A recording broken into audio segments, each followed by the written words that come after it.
The eco-Atlantic rooftop restaurant shimmered under the warm glow of lanterns. Jazz music floated through the night air, blending with the soft sound of waves from the Atlantic Ocean below.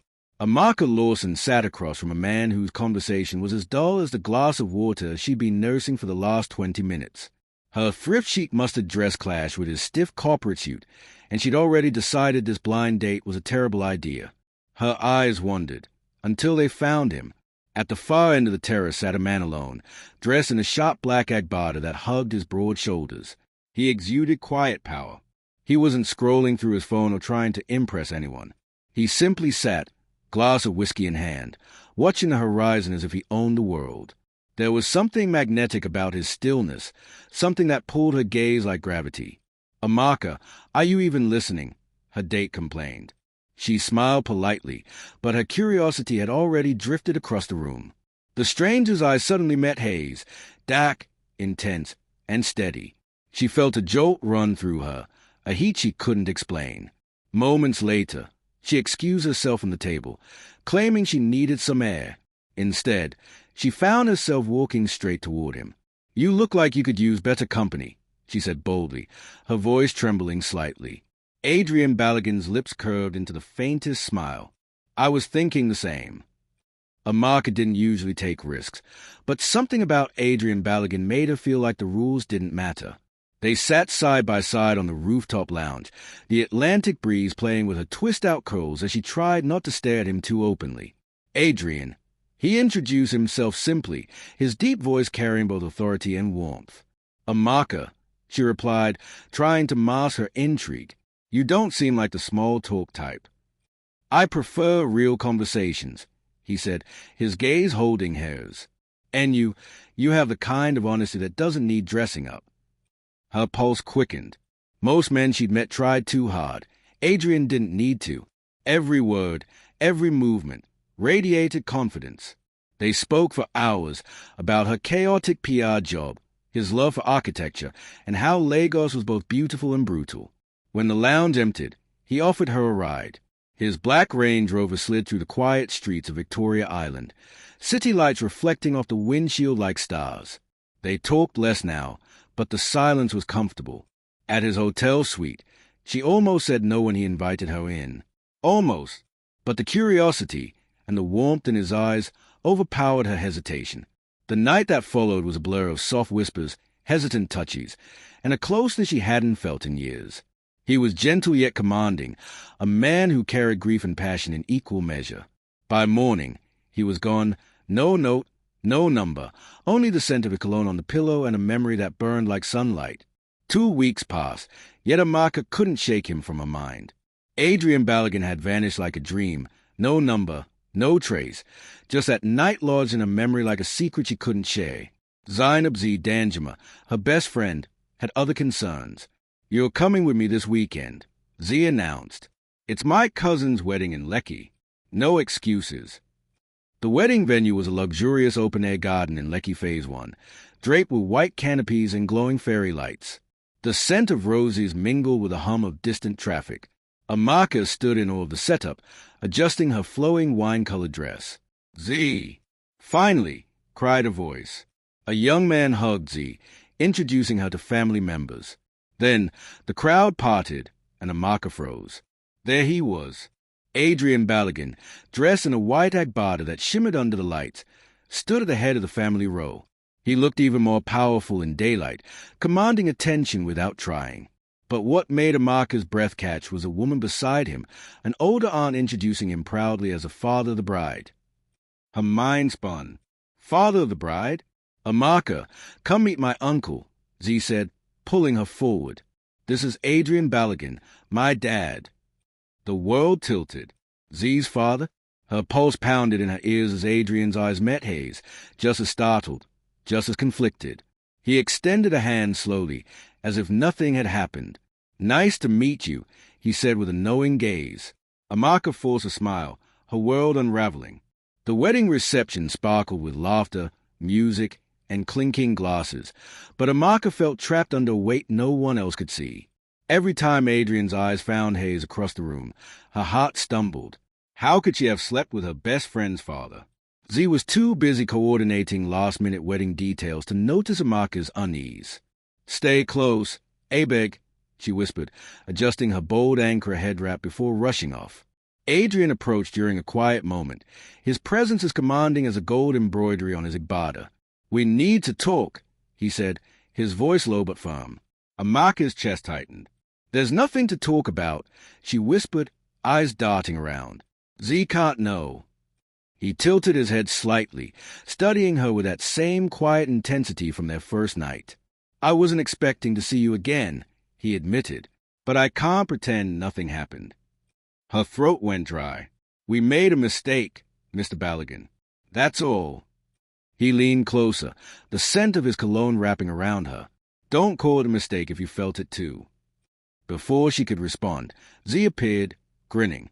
"You two are finally talking? Dad, don't scare my friend." Amaka forced a laugh while Adrian simply smiled, the tension between them buried beneath polite words. Later that night, as Amaka sat in her surreal apartment, the weight of what happened pressed down harder.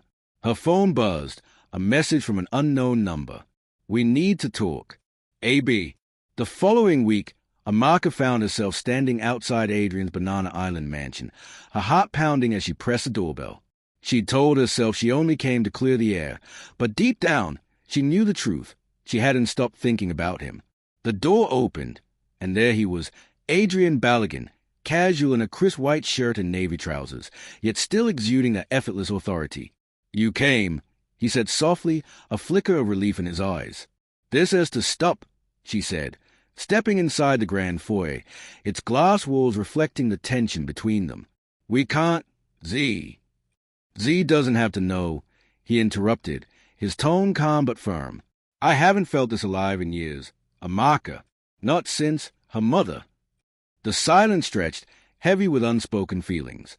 Amaka turned, but he caught her hand, not forcefully, just enough to make her pause. The warmth of his touch sent a jolt through her. "Adrian," she began, but he was already leaning closer, his eyes searching hers. One kiss turned into another, and before she could think, they were in his private study, dark wood panels, leather armchairs, the scent of whiskey in the air. Their passion erupted, both of them aware that it was dangerous, reckless, but impossible to resist. When it was over, she sat on the edge of the armchair, running a hand through her hair. "This is wrong," she whispered, but her voice lacked conviction. Adrian knelt before her, his hand brushing hers. "It may be wrong," he said, "but it feels like the only thing real in my life." Amaka stared at the pregnancy test in her hand, her breath hitching. 2 bold lines. The world around her seemed to spin. She sank onto the edge of her surreal bed, staring at the ceiling as tears welled in her eyes. How was she going to explain this? How could she even face the knowing she carried her father's child? That evening, Adrian called. His voice was steady, but she could hear the concern beneath it. "Amaka, talk to me. You've been quiet all week." "I'm pregnant," she blurted, her throat tightening. Silence followed, thick, suffocating silence. When he finally spoke, his tone was softer, almost shaken. "Are you sure?" "Yes. I don't know what to do, Adrian. This will destroy Zee if she finds out." "I won't leave you," he said firmly. "We'll figure this out together." But Amaka couldn't shake the guilt. Zee was her best friend, her sister in every way that mattered. And now she was carrying the child of the one man Zee would never expect her to touch. 2 days later, Amaka sat in Zee's kitchen, fiddling with her cup of tea. Her hands trembled. "Zee, I need to tell you something," she began. Zee laughed, not noticing the weight in her voice. "You look like someone stole your last puff-puff. What's going on?"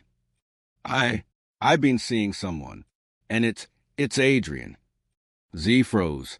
Her laughter died, replaced by disbelief. "My father," she said, voice low and dangerous. Zee's face went pale, her eyes wide with shock. "Amaka, tell me this is some sick joke," she whispered. Amaka's voice trembled. "I wish it was. I didn't know he was your father when we met. It just happened. You just happened to sleep with my father." Zee shot up from her seat, her chair screeching against the tile floor. "I trusted you." "Zee, please." Don't you dare please me. You... Zee stopped mid-sentence as the front door opened. Adrian stood there, his gaze sweeping over both women, instantly sensing the tension. Zee, he began carefully, we need to talk. You don't get to talk, Dad, Zee snapped, her voice cracking. You're old enough to know better. She's my friend. Adrian's face tightened. I didn't plan this. After your mother died, I shut everyone out. Amaka, she brought something back I thought I'd lost. Zee's eyes filled with tears, anger mixing with confusion. Do you hear yourself? You sound pathetic. Both of you. Amaka's tears spilled as she stepped forward. I'm pregnant, Zee. That's why I'm telling you now. The room fell silent. Zee's breath hitched as if she'd been punched. She shook her head, grabbing her purse. I can't do this. I can't even look at you. She walked out, leaving the door ajar, her footsteps echoing down the hallway. Adrian reached for Amaka's hand, his voice low. Give her time. She's hurt, but she'll come around. Amaka wasn't sure. The silence that followed felt like the end of everything. Weeks passed before Zee returned any of Amaka's calls. The once inseparable friends now lived on opposite ends of silence. Adrian tried to reassure Amaka, but guilt clung to her like a shadow. When Zee finally agreed to meet, it was at a quiet cafe in Victoria Island. Amaka arrived early, her hand shaking around a cup of tea. Zee walked in, her expression unreadable. I don't hate you, Zee said at last, her voice calm but heavy. I just needed time to process everything. You broke my trust, Amaka. And Dad, she sighed, is a grown man. I can't control his choices. Tears filled Amaka's eyes. I never wanted to hurt you. I know, Zee replied softly. And that baby, it's my sibling. I'll have to find a way to accept that. When Amaka gave birth to Mareo Hope Balogun, Zee was there, holding the tiny, wriggling bundle with tears streaming down her cheeks. She's beautiful, she whispered, looking at Amaka with a mix of forgiveness and lingering pain. Months later, at a small gathering in Adrian's Banana Island home, the family sat together, unconventional but united. Adrian's hand rested on Amaka's shoulder as he cooed at Mareo, who was giggling in her aunt's arms. Life doesn't always follow the rules, Adrian murmured to Amaka, watching his daughter smile. But sometimes the chaos brings us exactly what we need. Amaka looked up at the Lagos night sky through the glass doors, lights from the city twinkling like a promise of second chances. For the first time in months, she felt at peace.